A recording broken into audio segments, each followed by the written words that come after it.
ஒரு கப்புள்ஸ் இருக்காங்க. அந்த கப்புளில் ஒருத்தருக்கு வந்து சூப்பர் நேச்சுரல் மேலே நம்பிக்கையே இல்லை. எது வரைக்கும்னா ஒன்றை பார்க்குறாரு, அதை வந்து 2 பேரும் வந்து ஃபோட்டோவும் எடுக்கிறாங்க. அப்பத்துலேருந்து அவர் மாறுறாரு. அதுக்கப்புறமா இந்த சூப்பர் நேச்சுரல் மேலே அவருக்கு நம்பிக்கை வருது. அது என்ன மிஸ்டீரியஸ் க்ரீச்சர்னு சொல்லிட்டு பார்க்கலாம். இது வந்து ஒரு த்ரில்லர் ஹாரர் ஸ்டோரின்னு சொல்லலாம். இது வந்து ஒன் ஆஃப் த நேஷ்னல் பார்க்கில் வந்து நடக்குது. நேஷ்னல் பார்க்னா ஃபாரஸ்ட் அண்ட் மவுண்டன்ஸை வந்து கவர்மெண்ட் வந்து ப்ரொடெக்ட் பண்ண ஸ்டார்ட் பண்ணிட்டா அது வந்து நேஷ்னல் பார்க் நார்த் அமெரிக்காவில். அதில் என்னென்னா, இந்த மாதிரி நேஷ்னல் பார்க்குன்னு சொல்கிற இடத்துல நிறைய பேர் வந்து சூப்பர் நேச்சுரலை வந்து எக்ஸ்பீரியன்ஸ் பண்ணுறாங்க. அண்ட் அப்பலேஷியன் மவுண்டன்ஸ்னால் ஒரு ரொம்ப மிஸ்டீரியஸான மவுண்டன்ஸ். நிறைய சூப்பர்ஸ்டிஷன் அதை சுற்றி இருக்குது. நிறைய பேர் காணாமல் போகிறது அந்த மாதிரிலாம் நடந்திருக்கு. சில மிஸ்டீரியஸ் கிரீச்சர்லாம் பார்த்துருக்காங்க.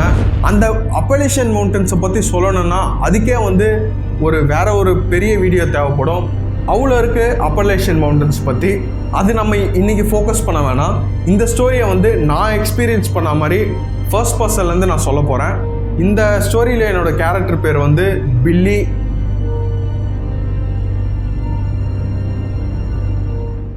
New River Gorge National Park, Appalachian Mountains, South West Virginia. இங்கே வந்து 500 கிலோமீட்டர்ஸ் ஃபாரஸ்ட் இருக்குது. ஒரு ரிவர் இருக்குது. இந்த ரிவர் வந்து ராஃப்டிங்க்கு வந்து ஃபேமஸாக இருக்குது. நிறைய பேர் இங்கே வந்து ராஃப்டிங் பண்ணுவாங்க. அதுக்கு சைட்ஸில் ஃபுல்லாக வந்து ஃபாரஸ்ட். இதை வந்து 2020 இதை வந்து நேஷ்னல் பார்க்காக வந்து மாற்றுறாங்க. கவர்மெண்ட் வந்து இதை ப்ரொடெக்ட் பண்ண ஸ்டார்ட் பண்ணுறாங்க.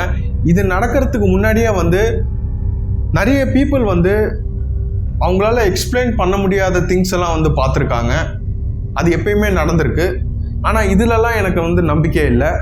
நானும் என்னோடய ஒய்ஃப் ஷீனாவும் வந்து டவுன் டேனிஸ் ஒரு இடம் இருக்குது. அந்த ரிவர்லேருந்து ஃபியூ கிலோமீட்டர்ஸ் அவேல நாங்கள் வந்து வாழ்ந்துட்டுருக்கோம். நான் வந்து ஃபார்மர் US மெரைனாக இருந்தேன்.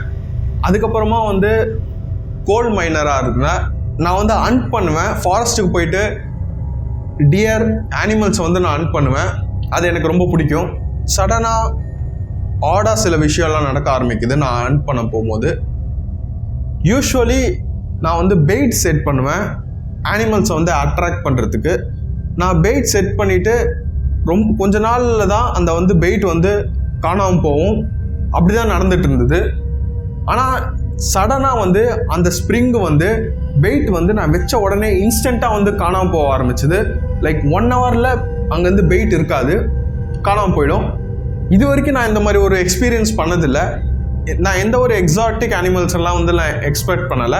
நான் வந்து சாதாரணமாக ரக்கூன் இருக்கலாம், இல்லை பியராக இருக்கலாம் அப்படின்னு சொல்லிட்டு தான் நான் யோசிச்சுட்டு இருந்தேன். அதுக்கு நான் என்ன பண்ணேன்னா, இந்த வாட்டி நான் இதை பார்க்கணும்னு சொல்லிட்டு ஒரு நாள் வந்து நான் பெயிட்டை செட் பண்ணுறேன். பெயிட் செட் பண்ணிவிட்டு 9 ஃபீட்டில் வந்து லைட்டை வந்து செட் பண்ணுறேன். 9 ஃபீட் ஹைட்டு டேரெக்டாக அந்த பெயிட் மேலே வந்து லைட் வந்து ஷைன் ஆகிட்டுருக்கும். இப்படி இருக்கும் போது நான் வந்து ஒரு பிளைண்ட்ஸில் வந்து நான் உள்ளே இருப்பேன், ஹண்டிங் பிளைண்ட்ஸ். அதுக்குள்ளே இருந்து நான் வந்து இதை வாட்ச் பண்ணுவேன்.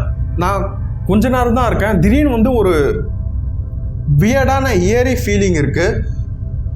ஃபாரஸ்டே வந்து காமாக இருக்குது, எந்த சவுண்டும் இல்லை. யூஸ்வலாக ஃபாரஸ்ட்டில் ஏதாவது ஒரு சவுண்ட் இருக்கும், அந்த நேரத்தில் எந்த சவுண்டும் இல்லை.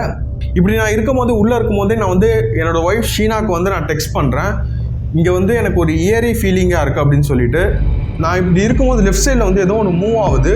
எனக்கு ஏதோ ஒன்று மூவ் பண்ணுற சவுண்ட் கேட்குது, ஃபுட் ஸ்டெப்ஸ். அது என்ன பண்ணுதுன்னா அப்படியே மூவ் ஆகிட்டு என்னோடய பிளைண்ட்ஸ், அந்த ஹண்டிங் பிளைண்ட்ஸுக்கு பின்னாடி போயிட்டு அப்படியே ரைட் சைடுக்கு வருது. நான் இப்படி நடந்துட்டு இருக்கும்போது இன்னொரு டெக்ஸ்ட் பண்ணுறேன், ஏதோ ஒன்று வந்து பின்னாடி இருக்குன்னு சொல்லிட்டு. நான் பியராக இருக்குன்னு சொல்லிட்டு யோசித்தேன். அந்த பெயிட்டை போய் எடுக்க போது லைட்டை வந்து நான் 9 ஃபீட்டில் வந்து செட் பண்ணி வச்சுருந்தேன். நான் இப்போ பார்க்குறது வந்து ரொம்ப பெருசாக இருக்குது. அந்த லைட்டு நான் வச்ச 9 ஃபீட்டுக்கு வந்து ஈக்குவலாக இருக்குது.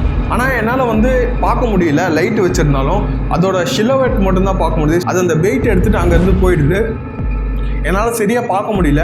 அதனால் நான் என்ன பண்ணுறேன்னா, செகண்ட் டேவும் வந்து இன்னொரு பெயிட் செட் பண்ணுறேன்.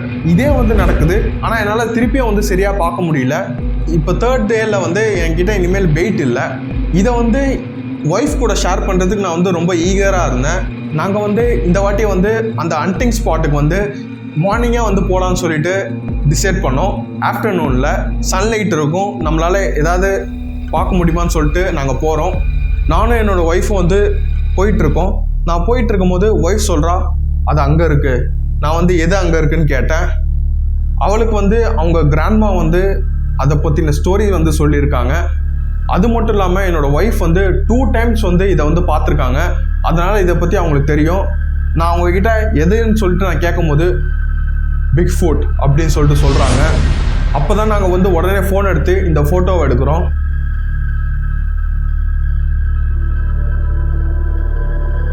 அதுக்கப்புறம் 2021 வெஸ்ட் வர்ஜீனியா ரிப்போர்ட்டர்ஸ்க்கு வந்து நான் வந்து ரிப்போர்ட் பண்ணுறேன். எனக்கு எப்பயுமே பிக் ஃபுட் மேலே நம்பிக்கை இல்லை. நான் எப்பயுமே வந்து இதை நம்புறவங்க மேலே வந்து நான் ஃபன் பண்ணிகிட்டு இருந்தேன். நான் பார்த்தது வந்து 8.5 feet டால், ஹியூஜாக இருந்தது. கார்ன் ஷேப்டு ஹெட்டில் இருக்குது. ஐஸு கீழே வந்து அண்டரில் வந்து அப்படியே டேன் இருக்குது, டார்க்காக இருந்தது. இது வந்து அந்த கிரிம்லின் சொல்லிட்டு ஒருத்தர் வந்து ஃபுட்டேஜ் எடுத்தார். அந்த பிக் ஃபுட் நடந்து போகிறது வந்து அதுக்கு இது அப்படியே மேட்ச் ஆகுது. மற்ற ஃபோட்டோஸ் மாதிரி இது இல்லை, அதுக்கு மேட்ச் ஆகுது. அது கொஞ்ச நேரம் அந்த இடத்துல இருக்குது. அதுக்கப்புறமா வந்து டேர்ன் பண்ணி போகும்போது ஊப் அப்படின்னு சொல்லிட்டு ஒரு சவுண்டு கொடுத்துட்டு போகுது. பிக் ஃபுட்டோட யூஷுவல் சவுண்ட் ஊப் அப்படின்னு சொல்லிட்டு ஒரு லாங் ஊப், ஒரு பியர் டெத் மோன் மாதிரி இருக்குது. பியர் சாகும் போது எப்படி ஒரு சவுண்டு கொடுக்குமோ அது மாதிரி இருந்தது. அந்த பிக் ஃபுட் வந்து மந்த்ஸ் ஆச்சு அதை வந்து விசிட் பண்ணுறதை வந்து கண்டினியூ பண்ணிக்கிட்டே இருந்தது. ஒரு வாட்டி வந்து ஹண்டிங் பிளைண்ட்ஸ் இருக்குது. அந்த ஹண்டிங் பிளைண்ட்ஸை வந்து ஃபுல்லாக கிழிச்சி வச்சுருக்கு. இது வந்து பியர் பண்ண மாதிரி இல்லை. அந்த பிக் ஃபுட் வந்து ஒரு கியூரியஸாக இல்லை ஏதோ ஒரு ஆங்கர் இருந்து அப்படி பண்ண மாதிரி இருந்தது.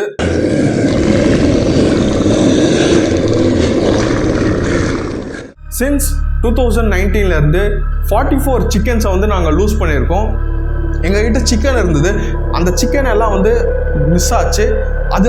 அது மிஸ் ஆன இடத்துல பிளட் இல்லை, ஃபெதர்ஸ் இல்லை. அது யாரோ அப்படியே எடுத்துட்டு அப்படியே போன மாதிரி இருக்குது.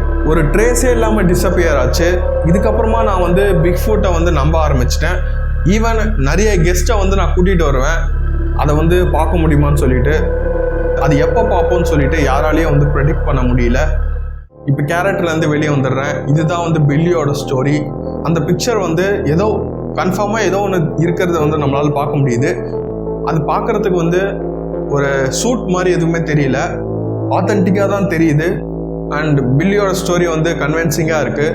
ஆனால் அதோட ஹைட் என்னன்னு சொல்லிட்டு நம்மளால் சொல்ல முடியல. அவங்கள வந்து பிக் ஃபுட் வந்து அட்டாக் பண்ணல, அதில் அவங்க ரொம்ப லக்கியாக இருந்திருக்காங்க. இந்த மாதிரி ஸ்டோரிஸ்லாம் அவங்களுக்கு பார்க்கணும், இந்த மாதிரி வீடியோ பார்க்கணுன்னா சப்ஸ்கிரைப் பண்ணுங்கள்.